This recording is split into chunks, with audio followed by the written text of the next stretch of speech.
Welcome back ناظرین. Break پر جانے سے قبل بات ہو رہی تھی کہ پی ٹی آئی اور حکومت کے درمیان شاید مذاکرات کی افواہیں گردش کر رہی ہیں. کوئی مذاکرات کا عمل شروع ہونے جا رہا ہے, کوئی بد اعتمادی کی فضا کو ختم کرنے کی کوشش کی جا رہی ہے. تو ڈیٹو صاحب, یہ جو کیا واقعی آپ کو لگتا ہے کہ حکومت اور بانی پی ٹی آئی کے درمیان مذاکرات کی کوئی سنجیدہ کوششیں ہو رہی ہیں؟ کاشف صاحب, اس میں ایک بڑی حیران کن بات ہے جو کہ مجھے محسوس ہوتی ہے کہ کوششیں تو یقینی طور پہ سنجیدہ ہوتی ہیں, لیکن ان کے اندر ایک مسئلہ یہ ہے کہ پی ٹی آئی خود یہ ایسا نہیں چاہتی کہ بانی پی ٹی آئی باہر آ جائیں اور قومی معاملات میں وہ شمولیت اختیار کریں, کیونکہ ہم نے دیکھا ہے کہ جب بھی گورنمنٹ کی جانب سے ان کو کوئی آفر کی جاتی ہے تو اس کے بعد پھر ہم دیکھتے ہیں کہ ایک کہہ رہا ہوتا ہے کہ جی مذاکرات ہو رہے ہیں, دوسرا کہہ رہا ہوتا ہے کہ جی مذاکرات کس بات کے, اور جن چیزوں پر جا کر مذاکرات شروع ہو جاتے ہیں تو یہ وہ بات کر لیتے ہیں جو کہ قابل عمل نہیں ہوتی. دیکھیں, میں نون لیگ کا کبھی بھی حامی نہیں رہا, لیکن میں نے دیکھا ہے کہ نون لیگ اور پیپلز پارٹی کی اگر ہم بات کرتے ہیں تو پی ٹی آئی کی مطلب پیدائش سے پہلے اگر ہم دیکھتے ہیں تو نون لیگ اور پاکستان پیپلز پارٹی جو وہ اسی طرح سے ایک دوسرے کے مخالف ہوتے تھے, لیکن ایک وقت آیا کہ دونوں نے ایک چارٹر آف ڈیموکریسی کیا اور اس کے بعد پھر وہ اس پر قائم بھی رہے.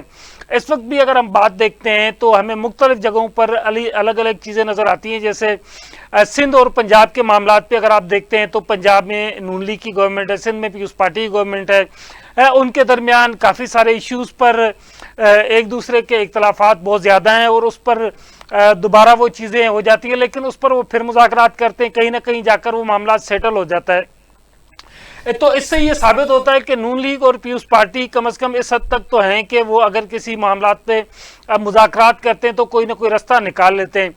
پی ٹی آئی کا یہ پرابلم ہے کہ پی ٹی آئی کو جب سے گورنمنٹ سے نکالا گیا ہے اس کے بعد وہ سیدھی طرح سے ابھی تک اپنے آپ کو خود سنبھال نہیں پائی. اگر آپ پی ٹی آئی کی دیکھتے ہیں تو بانی پی ٹی آئی کا ایک موقف ہوتا ہے, چیئرمین پی ٹی آئی کا دوسرا موقف ہوتا ہے, اور بانی کی جو فیملی ہے اس میں جیسے علیمہ خان اور دیگر جو ان کی بہنیں ہیں ان کا موقف یکسر مختلف ہوتا ہے.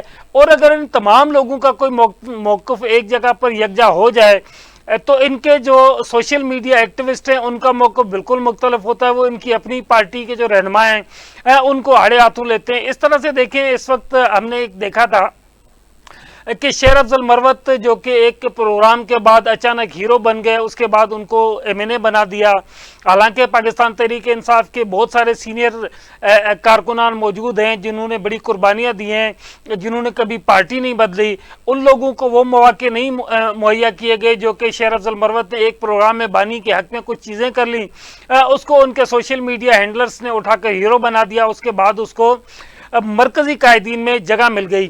لیکن اس کے بعد پھر کچھ ٹائم کے بعد ہم نے دیکھا کہ اس کے ساتھ ان کے اختلافات ہوئے, اب اس کو انہوں نے بالکل صفر کر دیا. اس وقت وہ پاکستان تحریک انصاف کی ٹکٹ پر ممبر نیشنل اسمبلی ہیں, لیکن اس کے ساتھ ساتھ ان کو پارٹی کے تمام عہدوں سے نکال دیا ہے, اس کو پارٹی کے تمام معاملات سے باہر کر دیا ہے. اور اس کے علاوہ اگر ہم دیکھیں تو ایک وقت تھا جب پاکستان تحریک انصاف حکومت میں آئی تو شہباز گل ٹائپ کے بہت سارے لوگ ہمیں پاکستان میں پی ٹی آئی کے بالکل مرکزی قائدین میں ہمیں نظر آتے تھے. جیسے ہی پی ٹی آئی کی گورنمنٹ ختم ہوئی وہ سارے کے سارے ملک سے باہر چلے گئے. دیکھیں, پاکستان میں جس بندے نے بھی سیاست کرنی ہے یہ بہت ضروری ہے کہ اس کا جینا مرنا پاکستان کے اندر ہو. باہر بیٹھ کے یوٹیوب پر یا سوشل میڈیا پر بیٹھ کے سیاست کرنے والے لوگوں کو پاکستان کے اصل معاملات سے میرا خیال ہے کہ پوری طرح سے زمینی حقائق سے اب وہ اس میں نابلد پی ہوتے ٹی آئی کے اوپر بندہ کیسے ٹرسٹ کرے کہ جہاں پر ایک تو ان کا کوئی ایک موقف نہیں ہے. میں پاکستان پیپلز پارٹی یا نون لیگ کی کوئی یہاں پر وضاحت نہیں دے رہا, لیکن میں ایک نیوٹرل جرنلسٹ کے طور پر یہ دیکھتا ہوں تو ہمیں بالکل پی ٹی آئی کا جو موقف ہے وہ کہیں ایک جگہ اسٹینڈ کرتا ہوا دکھائی نہیں دیتا. نون لیگ اور پیپلز پارٹی کو اگر آپ دیکھتے ہیں تو ان کے آپس میں کئی معاملات پہ اختلافات ہوتے ہیں, پھر وہ کہیں نہ کہیں جا کر سیٹل ہو جاتے ہیں. مجھے ایسا لگتا ہے کیونکہ پیپلز پارٹی اور نون لیگ کی جو قیادت ہے اس کے حوالے سے کم از کم یہ کہ نون لیگ کی بھی قیادت ایک ہی ہے, میاں نواز شریف, اور پیپلز پارٹی کی بھی قیادت ایک ہی ہے, آصف علی زرداری. لہٰذا اس قیادت کے دوران جب بھی مذاکرات ہوتے ہیں تو کسی نہ کسی جگہ پر جا کر وہ اتفاق کر لیتے ہیں. پی ٹی آئی کی قیادت ایک نہیں ہے, پی ٹی آئی کے پاس بہت سارے قائدین ہیں, لہذا جب اتنے سارے قائدین ہوں گے تو ان کے ہوتے ہوئے چیزیں سیٹل نہیں ہو سکتی. اور میرا خیال ہے کہ پی ٹی آئی کو یہ ثابت کرنا پڑے گا کہ وہ سنجیدہ جماعت ہے, اور اس کے ساتھ ساتھ ان کو آگے کوئی نہ کوئی قومی معاملات کے جو فیصلے ہیں اس میں اپنا کردار ادا کرنا پڑے گا چاہیے. ٹھیک ہے, آپ کا پوائنٹ آف ویو آ گیا. شہزاد صاحب, اگر مذاکرات ہوتے ہیں تو آپ کو کیا لگتا ہے کہ کن نکات کو جو ہے وہ ڈسکس کیا جائے گا؟ بنیادی نکات کیا ہو سکتے ہیں ممکنہ؟ کاشف صاحب, بات یہ ہے کوئی جماعت ہو, کوئی پارٹی ہو تو اس کے بارے میں بندہ کوئی رائے بھی قائم کرے. یہ لکی ایرانی سرکس ہے, سرکس لگی ہوئی ہے. نہیں, میں پی ٹی آئی کی بات کر رہا ہوں. تو ان کے اندر ایک سرکس لگی ہوئی ہے. کوئی رسے کو کھینچ کے ادھر جا رہا ہے لٹک کے, کوئی رسے کو کھینچ کے لٹک کے ادھر جا رہا ہے. وہ اس کو ہاتھ پکڑاتا ہے, ہاتھ میں آ گیا ٹھیک ہے, نہیں تو وہ نیچے چلا جاتا ہے. تو مجھے نہیں سمجھ آتی کہ یہ کس حساب سے یہ پارٹی چلا رہے ہیں. جب سے یہ پارٹی بنی ہے, مسخروں کی ایک طرح کی پارٹی اس کو بنا دیا گیا ہے, اور کسی اور نے نہیں بنایا. خود ان کے اپنے جتنے لیڈران ہیں یا ان کے جو لوگ ہیں, دیکھیں اس گروپ کے اندر خواتین کا ایک علیحدہ گروپ بن گیا ہے. شہزاد صاحب, آپ جو نون لیگ کی ویسی باتیں ہیں نا, وہ عبادت اعتمادی کی فضا کو ختم نہیں ہوتی. دیکھیں ہم تو نہیں کر رہے, یہ خود وہ کریٹ کر رہے ہیں. وہ تو پروڈکشن تو ان کی اپنی ہے. پروڈیوسر میں دیکھ رہا ہوں کچھ دنوں سے کہ مسلم لیگ نون کے جو لیڈرز ہیں اور ان کے جو بیٹ رپورٹرز ہیں, ان میں کوئی خود اعتمادی زیادہ آ گئی. خود اعتمادی زیادہ آ گئی ماشاءاللہ. آپ نے اپنے آپ کو زیادہ تگڑا سمجھنے لگا. جی بالکل درست آپ نے فرمایا. اس کی بیسک وجہ دیکھیں, جو بندہ کوئی بھی ہو, خواہ اس کا کسی بھی جماعت سے تعلق ہو, خواہ وہ اس کی شخصیت کوئی بھی ہو, خواہ وہ کتنا بڑا بھی ہو, جب وہ پاکستان کا مخالف ہوگا, جب وہ پاکستان کی ریاست کے مخالف ہوگا. جنگ کے دوران پی ٹی آئی کا جو سوشل میڈیا اسکواڈ ہے اس نے جی ماشاءاللہ اس نے وہ تباہی پھیری ہے کہ چند لوگوں کو چھوڑ چند لوگ, سر وہ چند لوگ ہی تو ان کو لیڈ کر رہے ہیں. باقی جو جنگ کے حوالے سے آپ نے بات کی ہے, ویسے تو انہوں نے اپوزیشن میں جو بیٹھ کے قومی اسمبلی میں اظہار یکجہتی تو کر دیا, ٹھیک ہے. ہم جو ان کے جو ورکر سے فالوور سے, وہ بھی بلا شبہ پاکستان کی عوام کے ساتھ. چھوڑیں, آپ یہ بتائیں کہ کیا ممکنہ نکات ہو سکتے ہیں؟ سر کس بات پہ مذاکرات ہوں گے؟ میں نے تو ہمیشہ آپ یہ کہہ رہے ہیں کہ مذاکرات ہوں گے. میں کہتا ہوں مذاکرات ہوں گے, ان کی مذاکرات کا نہیں. مذاکرات اگر ہم نے کرنے تھے تو ان کو جو, پھر میں اس دن والی بات بولوں گا شہزاد صاحب, پھر آپ کرتے ہیں غصہ. دیکھیں آپ تگڑے ہیں, ہے نا, تگڑے بیٹھے. ہمیں انہوں نے تگڑا بنایا ہے, بیٹھے ہیں یا لیٹے ہیں. بنانے والے لیٹے ہیں, بیٹھے ہیں, جو بھی ہے ان کے ذمہ دار یہ خود لوگ ہیں. دیکھیں سید چلے مان تو گئے ہیں نا, بیٹھے بھی ہیں اور لیٹے بھی. ہاں لیٹے اس لیے کہ اب ہم آرام کر رہے ہیں, وقت تو ان کو پڑھنا ہے نا. بات یہ ہے کہ آپ یہ دیکھیں, سید خورشید شاہ کی نگرانی میں ایک کمیٹی بنائی, ٹھیک ہے, اس میں ان کو بلوایا گیا تھا, یہ لوگ نہیں گئے. مجھے بتائیں کس چیز کے اوپر آپ نے مذاکرات کرنے ہیں؟ قومی سلامتی کمیٹی کا اجلاس ہوتا ہے, یہ نہیں آتے. نیشنل لیول کے ایشو کا کوئی معاملہ ہوتا ہے, یہ نہیں آتے. ملکی دفاع کے حساب سے کوئی معاملہ ہوتا ہے, یہ لوگ نہیں آتے. اب آ جائیں اس سوال کی طرف جو آپ نے کیا ہے کہ مذاکرات کیا ہوں گے. دیکھیں مذاکرات کس چیز پہ ہونے ہیں. ہمارا کسی بھی جماعت کے ساتھ کوئی اختلاف تو ہے نہیں. ان کے پاس ایک ہی نقطہ ہے, عمران خان کو رہا کرو. بھی کس طرح رہا کرو؟ ان کے مقدمات ہیں کورٹ میں, آپ کورٹ میں جائیں, وہاں اپیل کریں. وکلا آپ کے پاس بڑے بڑے ہیں, مہنگے ہیں, سستے ہیں, سب آپ نے استعمال کیے ہیں. تو مذاکرات ایک نقطے کو چھوڑ کے حکومت یہ کہتی ہے ہم آپ کے ساتھ بیٹھنے کے لیے تیار ہیں. اچھا چلو بیٹھنے کے لیے یہ تیار ہیں, مجھے نہیں سمجھ آتی کہ کس چیز پہ وہ مذاکرات کریں گے. مذاکرات تو پھر پیچھے یہ رہ جاتے ہیں کہ آپ مہنگائی ختم کریں, آپ بے روزگاری ختم کریں, آپ ملکی معیشت کو ترقی دیں. یہ ایجنڈا ہے ان کا؟ یہ ایجنڈا تو ان کا ہے ہی نہیں ہے. ان کا ایک ہی ایجنڈا ہے, عمران خان کو رہا کریں. ان کا ان کی دوسری ڈیمانڈ ہے رہا کرنے والی. تو بات دیکھ رہے ہیں ہم نہیں کرتے. اچھا چلیں, اگر آپ کی بات میں مان لیتا ہوں کہ اس بانی کو رہا کرنے کی بات ہی نہیں ہے, تو مجھے بتائیں پھر مذاکرات کس چیز پہ کرنے ہیں؟ کوئی ایشو ہے ان کے پاس؟ آپ یہ دیکھیں, آپ کو لگتا ہے ملک میں ایشو ختم ہو گئے؟ سر بالکل دیکھیں, ابھی آپ یہ ختم ہو گئے ان کی نظر میں. یہ مضبوط اپوزیشن ہے, یہ آئے, یہ وہاں بیٹھ کر بات کرے. آج تک اسمبلی کے اندر آج پاکستان پیپلز پارٹی آپ کی پیٹھ کے پیچھے سے ہاتھ اٹھایا, آپ کی مطلب مسلم لیگ نون کی, تو میں دیکھتا ہوں پھر آپ. سر وہ بھی نہیں جا سکتی نا, اس کی ایک وجہ ہے, اس کا نظریہ ایک ہے. بات یہ ہے کہ ان کے پاس بہت اچھا پلیٹ فارم ہے پاکستان کے اندر. ابھی آپ یہ دیکھیں حالیہ جنگ ہوئی ہے, انہوں نے یہ نہیں کہا کہ ہم سب پاکستان کے ساتھ کھڑے, اور اتنی میں کہتا ہوں کنجوسی کے اور کوئی میں لفظ نہیں استعمال کرتا. آپ نے